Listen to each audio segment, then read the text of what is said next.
Well, just like that, we are here, and we are not actually live, but recording out of, where are we, Emilee? This is such a nice conference room here. In the Chancellor's Conference Room. And what building is this? Cowan Hall.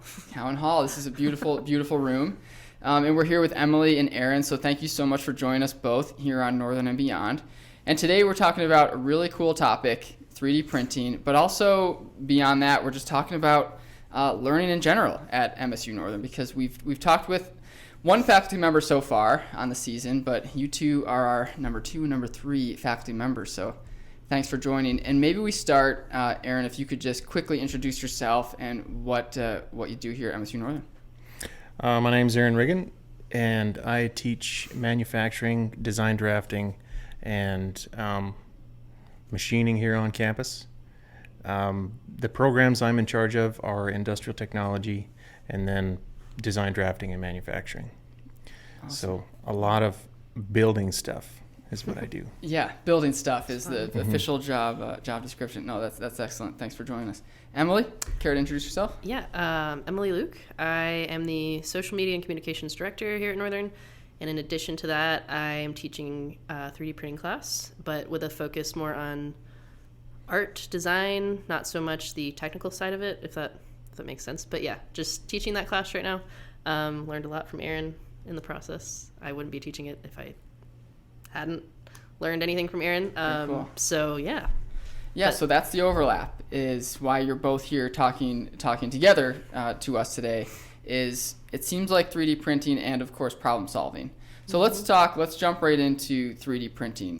So 3D printing, for folks who may have seen it on a YouTube video, or for folks who may have seen their nephew or niece come home with something that was kind of cool from a 3D printer, talk to us and talk to our listeners about what 3D printing is and what happens here at MSU Northern with 3D printing, and maybe the similarities and the differences between what each of you are teaching. Mm-hmm. Go ahead. I would say 3D printing means quite a few different things, but for us, the printers that we have here on campus,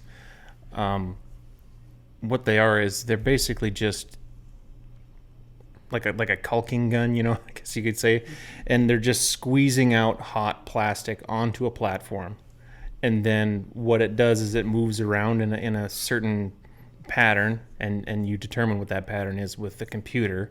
And then in the end, you end up with, by just depositing small little lines of plastic, you can build and build and build higher and higher, and eventually you end up with this thing, this widget. And for me, it helps to kind of teach the CNC side of it. So computer numeric control, basically controlling robots.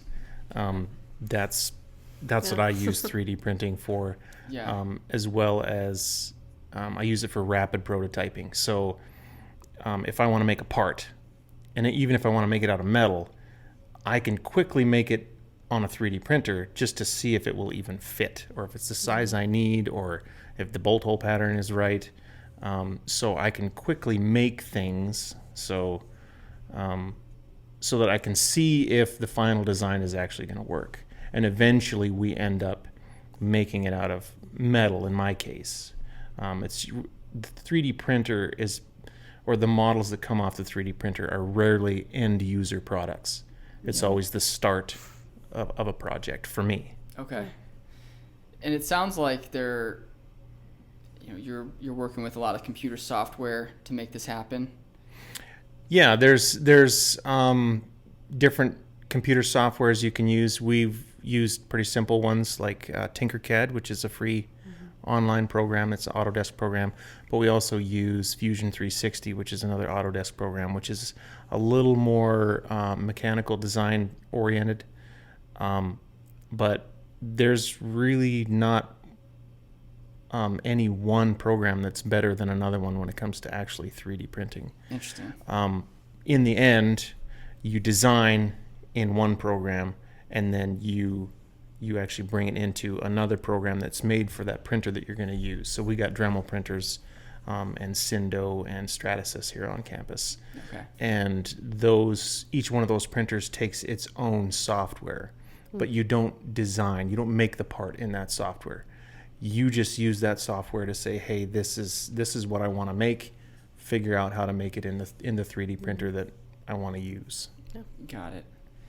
I want to zoom out a little bit and talk about what happens when, because I'm guessing this happens quite a bit, what happens when you punch something into the computer software and it comes out the other side not looking at all like what you were hoping it might, or, That always happens. Well, okay, yeah. that's pretty common. Lots of trial and error. Yeah, lots of trial and error. Yes. Can you talk about failure a little bit and Definitely. how that works? And then one thing, Aaron kind of made a good point about before teaching the class this semester is that my students are going to fail, but they're going to learn a lot in the process, and that is absolutely true.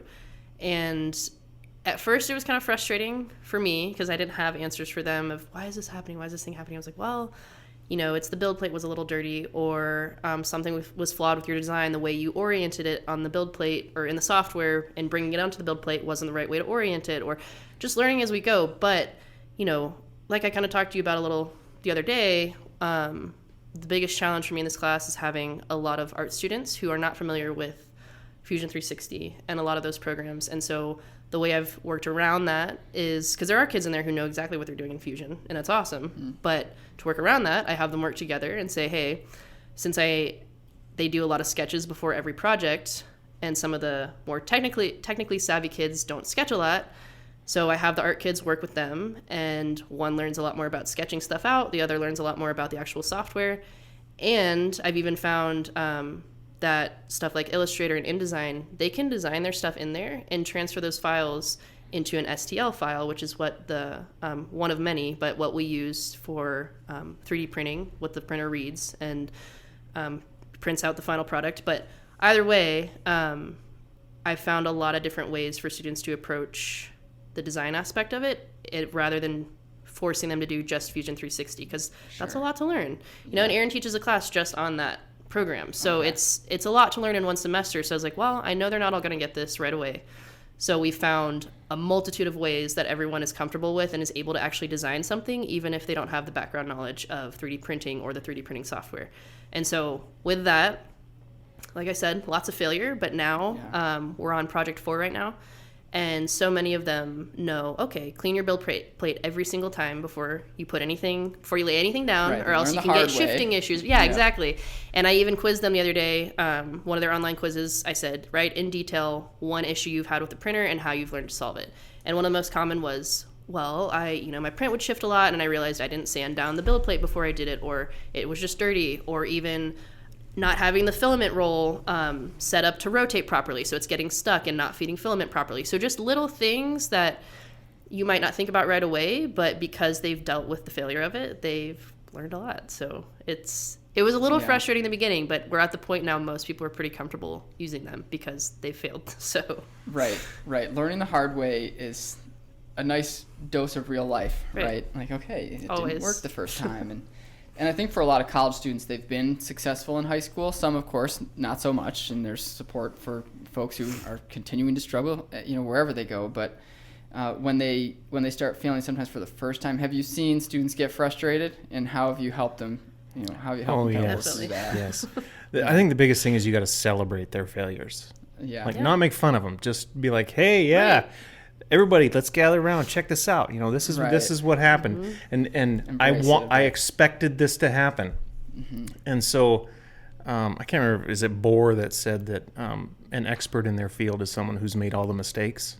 Yeah. Like so that. you gotta make mistakes, and I actually have those things built into a lot of my classes, especially in 3D printing and casting and stuff like that, because if you get it right the first time, you really didn't learn much about it. You didn't learn much about the process. Right. Where if you make a mistake, you can take the failure and you kind of break it down, do kind of a failure analysis, and then it helps them understand the process. It helps them understand how the 3D printer works, because you got to think of how it works in order to fix what you did. Yeah. Right. So the more you can rule out when you're If you're really screwing up too, you're probably taking some chances or trying something a little more difficult than sort of the 101 side of things. Well, and there's even the case, when we did our first project, I had them do a face scanning project where they didn't even have to learn really any software. They just did a scan of their head, printed it out.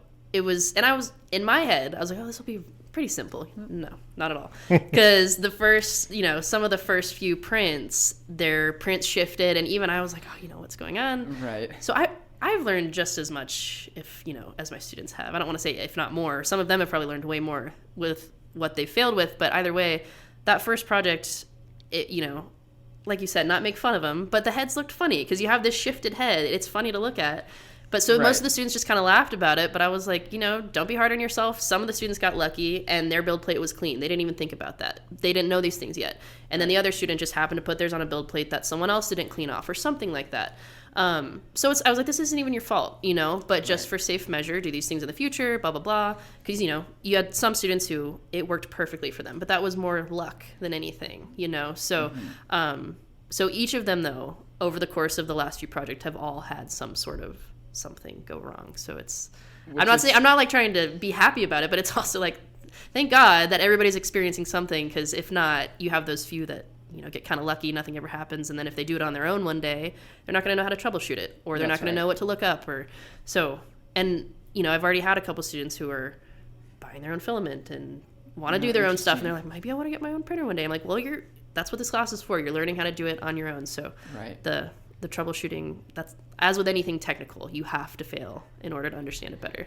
Yeah. You do. And seems like even if they don't go into a field that requires expert knowledge of 3D printing, right, those lessons of, okay, I did this wrong, it turned out wrong, right, I learned from it, it didn't, the world didn't implode on me, right, I didn't fail the class, and just how to be more that resourceful. Troubleshooting process, that's right. That's something that I think 3D printing is really good at, because they all want to make this part, and they want it to look like the picture that they have, and that takes some patience. Takes a lot of patience to get in there and understand what's going on with each of those successive prints, and you'll see them. They'll, tongue sticking out to the side. They'll work their way through it, and they'll finally get it the way that they want it to be, and they'll do it. I mean, sometimes they need guidance, right? There's some things that they don't quite. They're not intuitive. Like, the problems aren't intuitive, but if they're willing to kind of work through it, they'll get the understanding. When you kind of step them through, this is the problem you're having, so think about it this way, and this is how this thing builds. That's the issue you're having. Oh, okay, that makes sense. Right. All right, and then they'll go in and they'll fix it, and they'll try it again. Yeah. Right. And I get excited too, because at first, we just did some, like, that simple scanning project, but once they started designing their own stuff, they had more of an investment in it. So they took the time to design something. They wanted to turn out right. And I had a few students who would literally pretty much watch grass grow, because that's, it's a slow process, but they would sit there for a couple hours. Even when class was over, I'd have students in the 3D lab. Or I was like, class is over, you can leave. Yeah. Well, I just want to see what happens if something goes wrong. Or I was like, okay, sure. So I was like, you stick around, I'm going to go home, but get the popcorn, whatever. Right. But, there you go. It's exciting, though, because they're getting more invested, and they want a product that works and something that they're proud of. And so it's exciting to see students get that invested in something that, when they see it fail at first at the start of class, I'm like, crap, we're only at the start of the semester. Are they going to want to stick around, But sure enough, they're still here, so. That's so cool. Enjoying it, but that's so cool. It sounds like this should be a required class for everybody. Is it required? It's not required. In my in the drafting program, okay, it's your class is not necessarily required, but we do a lot of 3D printing. And what kind of majors are each of you working with? What programs are people in where they're taking your courses? Since mine's a special topics class, so I don't know when it will be offered again, if it will, but it's primarily a lot of graphic design kids with a few technical sciences kids. So I have a lot of kids that have understanding of design for the most part, but more of an aesthetic type of design, not industrial, kind of like what Aaron's doing. Sure. But it's a lot of kids who just wanted to kind of jump out of graphic design and painting and do something a little more non-traditional. So that's most of my students, but he has a lot of the technical sciences kids that do a lot more software and a lot of the CAD stuff. But yeah, got it. You mentioned, Emilee, InDesign and Photoshop, taking files from InDesign and Photoshop and turning them into 3D printed products. And for those listening who are less familiar with those softwares, these are the softwares that folks might use to design a brochure or to design a logo. Right. So how the heck does that look going from flat two-dimensional PDF or PNG file over to a 3D printed object? How does that work? So once they, what they're making is 2D. So once they bring it over they convert their file to an STL file, and when they bring it over, it's pretty much like a pancake. It's just a flat design sitting in there. And the only thing they really have to do in Fusion, or if they use Blender, Tinkercad, whatever they're using, whatever they bring it into, pretty much just use, I can't think of the name of the tool, but lift up the design. Extrude? Yeah. So a lot of them will just use the extrusion tool and essentially just add a little bit of depth to it, or a little bit of height, I should say. And then if they want to go in there, most of the time the design will do kind of like an image trace almost, where it breaks up the parts. So if they want to raise an individual part of their design, they can do that. But it just makes it a lot easier for the kids who, like I said, don't have that software background with those programs, so they can just work on the design aspect in one thing, bring it in, and do very minimal amount of work in Fusion 360. And that's not to say they shouldn't know more about Fusion 360, but for the sake of them actually getting products done and not struggling too much with learning the software, I've kind of had to compromise a little bit of that, where we're not software heavy in that class at all. So it's kind of become a tailored class of what works best for everybody, but it's still, everybody ends up getting cool stuff. So very cool. After your explanation, I'm gonna have to get some pointers from you, because yeah. I have issues taking 2D stuff in there, like pictures like that, right. and then extruding and giving them some thickness. So I'm gonna have to pick your brain after this. Absolutely. And I know you can bring in JPEGs too. I just found that out. I didn't even know. Oh, wow. But it's hard. We've done that before, and we do some of that 2D stuff, but we have to trace over it. We can't use the original. Gotcha. The original like graphic, right? So it's more like an outline or a guide, so you can just kind of trace around stuff. It with the 3D software. Right. And that's what some of the students do too. They'll bring something in, like even just a photo if they want to riff off something they want to print. Like one girl did like a Captain America thing, and so she brought in some stuff and just pretty much traced it, but it still works. So it's just a matter of what works for everybody, I guess. It sounds like it's also an evolving course that, I just learned there's JPEGs. Yep. And, Aaron, you're saying, you got to show me how to do that. And so there's a lot of, it's evolving. It's not, Aaron's got his transparency that he used 30 years ago in this class, and he throws it up on the, what was that called? Overhead projector. Remember? Do you remember those? Overhead projectors? Those are pretty sweet. Maybe parents listening will remember the overhead projectors, but we're beyond that, right? And so you both are learning right with the students, it sounds like, and that's a pretty cool experience. And I'll admit to them, I'm like, I don't know everything about this software. Right. I know very little. I was like, so we're learning this together, and they're aware of that. So I think that makes them more comfortable to maybe jump out of their comfort zone in knowing that I'm not the know-it-all. I'm just here to help guide and learn with you. That's a lot of what it is. But is InDesign cloud-based? Yeah, all of that's Adobe stuff, Adobe Cloud. So. Fusion 360 is cloud-based, Tinkercad's cloud-based, and they're always updating. Always updating. I mean, I got a book that I teach Fusion 360, but like I might have gotten the book yesterday, there's there's version. always something something new coming out. And Always. So that's one of the things I try and get my students to like figure out on their own is, is there something that you can do that's new in this program that's not in the book and not something I've taught you? Can you show us how to do this as well? Like if you stumble upon something, and that's the way these cloud-based programs are, is you'll have this way of doing things that you normally do all the time, and then all of a sudden a student, you'll have a student, ask you a question, and you walk up behind them, how did you make that? And I just did this, and this. Yeah. I've never seen that before. Yeah. That's great. That's awesome. Would you mind like showing everybody how to do this? So we end up doing that a lot, and so 3D printing is that way too. I'm always learning something on the 3D printers, and we just had to fix one, and I had never been into there's a little program just inside the printers that will help you set the offset for the print head. That is. It's just kind of like it runs its own program and gives you some example prints, and then you say, I want it to print like that because that one prints really nice. Oh, wow. Yeah. And I had no idea that was in there, and I don't know if that was in the firmware update or something like that, but there it is. When and did I miss here it it? is, Yeah. right on. And for reference, this class is 100 students, 50 students. How many are we talking in each class? So I've got 15 right now. I think, yeah. 15. Okay. 15. And I probably have maybe 25 students in and out of there in multiple different classes. That's great. Yeah.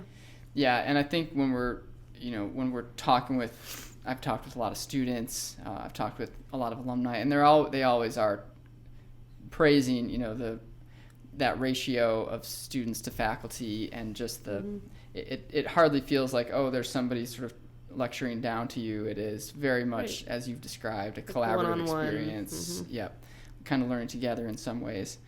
It kind of has to be. I can't imagine, a 3D printing class with like 50 kids and one professor. And, because like I've said, I have students sticking around doing their own thing, but a lot of times I stay late with them almost every single day because they're like, can you show me this? Or I'll see, like, kind of like Aaron said, I walk up behind them, I'm like, how'd you do that? And I'm just like, show me what you did there. And so it's, you kind of have to, I'm glad we have smaller class sizes because it would be hard not to for stuff like that. The smaller class sizes, I think, help keep you from having overly generic curriculum or overly generic projects. Yeah.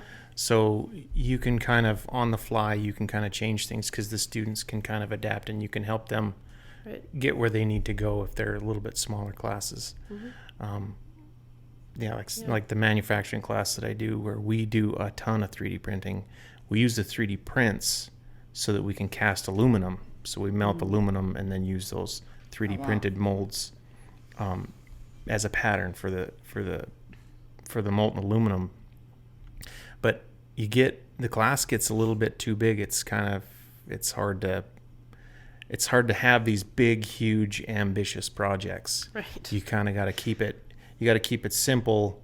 The bigger the class gets, when you get down around 12, 15 students, you can really get some awesome and it sounds stuff like there's done. room for exploration too, like students staying late, talking about buying their own molding and and as an example, like for their second project, that was when they started to work on their own design.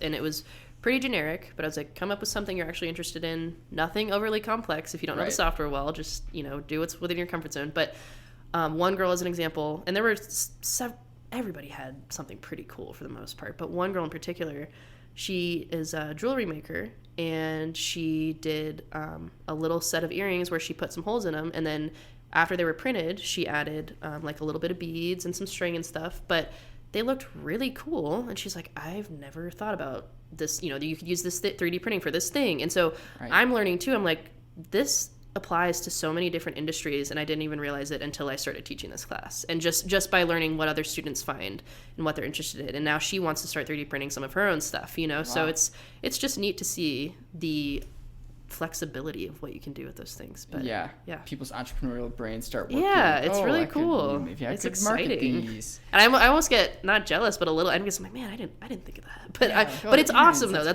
It's great because you always learning stuff from students. And people listening might say, this all sounds really great, but the real world application, and that's just exactly it. It's figuring out, hey, how can I maybe build a business out of this, or how can I, we mentioned robotics before the interview started, and I think that it sounds like there's so many real world applications. Are you hearing from people in business saying like, hey, we need students with these types of skills, and has that shaped the direction of the coursing at all, or is it back to what we were talking about, problem solving? We just need students who are problem solvers and can figure things out that maybe they don't have a lot of experience with, but we need them to hit the ground running. Right. Is it more of that?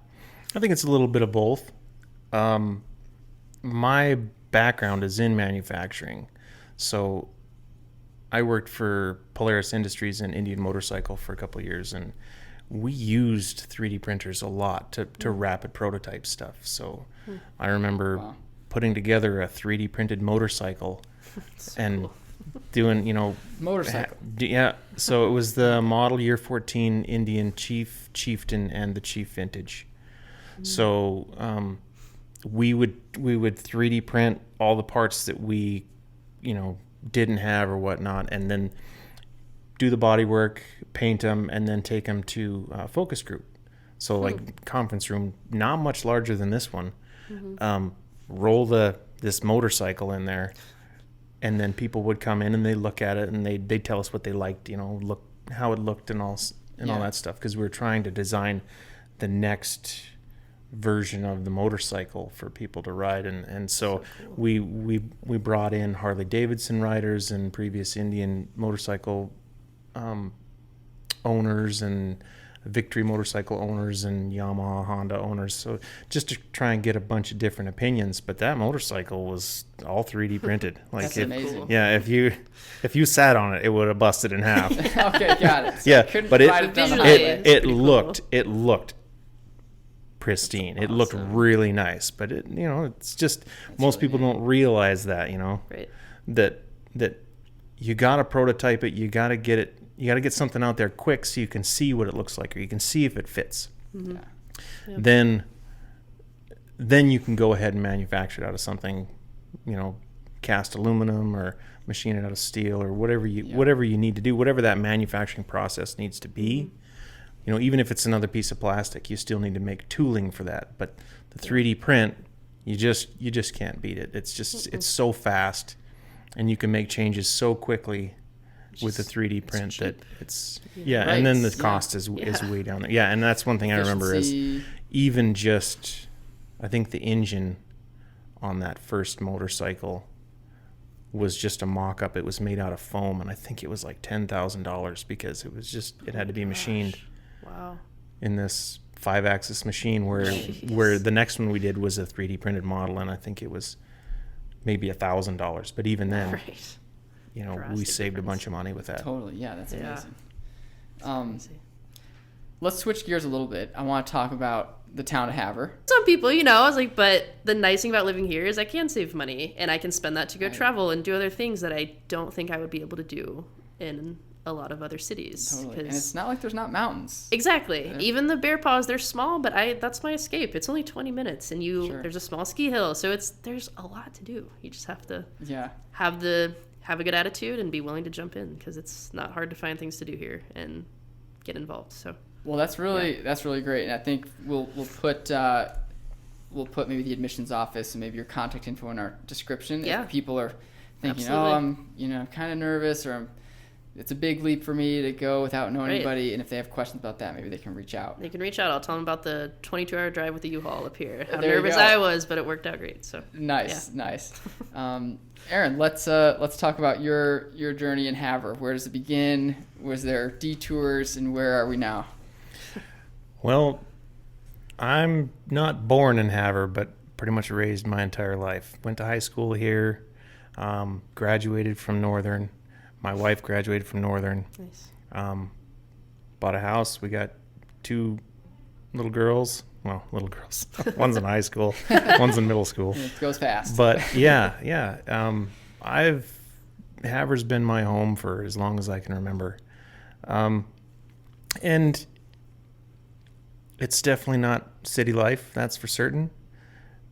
But if you like being outdoors, if you like interacting with people, I think the people here are really good. Maybe that's just because I've grown up here and I've kind of gotten to know the attitude here in Havre. But the bear paws out south of town, we're always out there. We do a lot of camping. My brother's got a cabin out there. We got a camper. My whole we got campers. Also, we are really close to 2 national parks. Yeah. Some of the most beautiful scenery you're ever going to see. Yeah. We got Great Falls 100 miles away. If you want something bigger, you can go to Calgary. That's another, 4.5, 5 hours. yeah, it's 4.5 hours or so. So we're not super far away from any place. And it's funny you talk about 4 hours or whatever, or 5 hours away from a place like Calgary. That doesn't seem very far for a lot of people, but then when you tell them how far away it is, like in miles, they go, "Oh, yeah. that's a ways away." But you can make good time in Montana as you're getting Yeah, around. So it is different, and Yeah. the driving is just different out here. Yep. 4 hours on the East Yep. Coast, you might make it 50 miles, 60 Exactly. miles, Yep. but here it is definitely different. And I've got friends from back in Minneapolis when I worked for Polaris for a couple of years. They come out and visit me, and one of their favorite things to see is just like you can get up on top of a hill and you can see for so far. There's a couple of places when you drive south of town here, you can see the Rocky Mountains, you can see the Highwood Mountains, you can see the Little Rockies, and you can see the Bear Paw Mountains. Wow. And so you can see about 100 miles. So and for some people it's disconcerting. It kind of bothers them, you know. You're just like, amazing. yeah, to be able to see that far is something I grew up with. You know, and when you come to Montana, it's the Big Sky State. So, right, it was kind of a shock for me to go back to Minneapolis and around there where you're just surrounded by trees. And I love trees and I love going to the mountains, but that was just kind of like trees and trees and trees and trees. Right. It was, you know, and it was a shock for me, I guess. But because it's just like where I've lived. But I like Havre because it feels like a central location. Not it's like some people might look at it on the map and they see it's at the top, the very middle of Montana.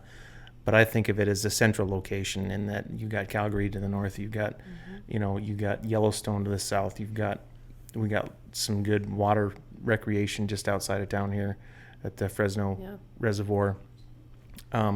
There's other reservoirs around within 50 miles here, within an hour. And then you got Glacier National Park, the Rocky Mountains. Just if you're an outdoors person, an adventure. It's a pretty tough spot to beat. And if you like to hunt, I mean, hunting is spectacular around here. Deer, antelope, elk. And you're not going to run into a lot of people. That's the nice part too, you know, because it's a smaller town. But it's like I hike Mount Otis. That's my regular spot. It's about 25 minutes from here. But I think since I've lived here, maybe 2 times I've ran into one other person on the trail. And that doesn't matter to some people, but when you go out in nature, you kind of want to have that intimate experience and not like, So, and one other thing I'll say about Havre, you can get anywhere in like 5 minutes. So I was in Colorado last week, and driving around, it takes like 30 minutes to get around Colorado Springs, pretty much anywhere, because it's just really spread out, a lot of traffic.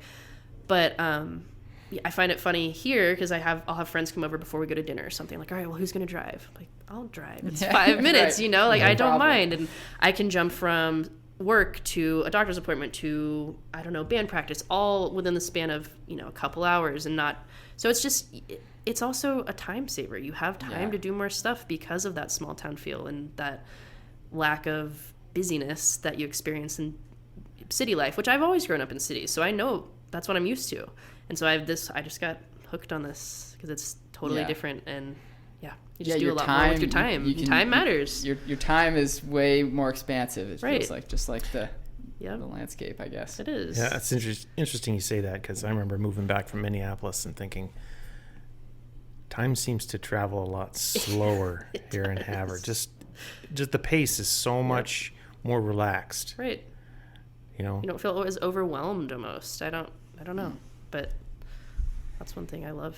Yeah. Well, if someone's driving right now listening to this through maybe down to Great Falls, it's such a scenic drive down through there. And or if they're stuck in traffic. Or if they're stuck in traffic. Yeah, exactly. Okay. And they say, okay, you won't find maybe Northern. Northern's sounding pretty good right now as I'm stuck in traffic. Right. Well, Aaron, Emilee, we've gone 40 minutes. Feels like 10, but it's believe it or not, we're approaching the 40-minute mark. Is there, which maybe we can go another 40 for those stuck in traffic, like you said. But is there anything else that I didn't ask that you wanted me to ask that you were thinking, oh, I kind of want to touch on this, or do you feel like we did a good job of covering covering the classes? And I think. What do you think? I mean, personally, I've covered quite a bit. I think we. Okay. I don't know. What about you? I just like to point out that a lot of the things that we do in your class and my classes are very student driven. Mm-hmm. The projects are student driven. So it's almost always up to the students, and that kind of comes back to that smaller classroom size.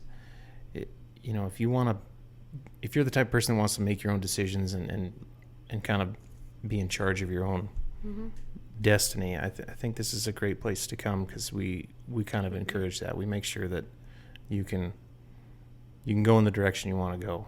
We're talking about 3D printing here, but there's a lot of programs that are that way. Definitely. And that's a great point, because one thing I always remind my students of, when they're making designs or coming up with ideas for their projects, so don't do something for the sake of convenience or the sake of you think it'll please me. Do something that you're actually interested in. So while I guide them, for the most part, they get to choose a lot of what they want to do. And I think that's what students should be able to do. And that's, one lesson it took me a while to learn in college, because I would kind of just go through the motions, get some stuff done. But in grad school, my photo professor always reminded me, she's like, if you're taking photos of stuff you're not interested in, it shows. And the same, that applies to anything. If you're creating designs that you're not that interested in, it shows. And so I think that is a good point of smaller class sizes, but also something that's encouraged of do what you want to do. And we're learning in the process, but you still have a lot of your own investment in this. You're not here to please your professors, or, you're here for you, and make this about you and make it your journey and make sure it's worth your time. So, and I think we're going to push you hard. We're going to push you really hard. Yeah. Oh, definitely. But that's to make you better. You're going down the avenue that you want to go. So. Yeah. I think that's a great differentiator, from a lot of universities, and I think a great ending to a great podcast. So, Aaron and Emilee, thank you both for joining us today on Northern and Beyond. And if you have any questions, we're going to leave a lot of notes in the descriptions for how to get in touch with both of you, if that's okay. Aaron, I didn't ask if we can leave your contact info there. I'm cool with that. Okay, cool. And if you have questions, reach out on any of the programs. Relocating, like Emilee talked about. Yep. And then the town of Havre. I'm guessing, Aaron, you know all the cool spots. You've been here a little while, so you can let people know, hey, if you're coming here for a campus visit, here's where you need to go. And a couple hiking trails, which, Emilee, you disclosed your hiking destinations. So if you see if the traffic increases now, you know why. But I'll be running into more people on the trails now. That's right. That's right. So thank you both. Yeah, thank you. Thank you for listening to this episode of Northern and Beyond. If you have any questions about getting started at MSU Northern, feel free to contact our admissions office by visiting msun.edu. You can talk with guests, professors, and schedule your campus visit. We know the college search process can be complicated. We're here to provide clarity.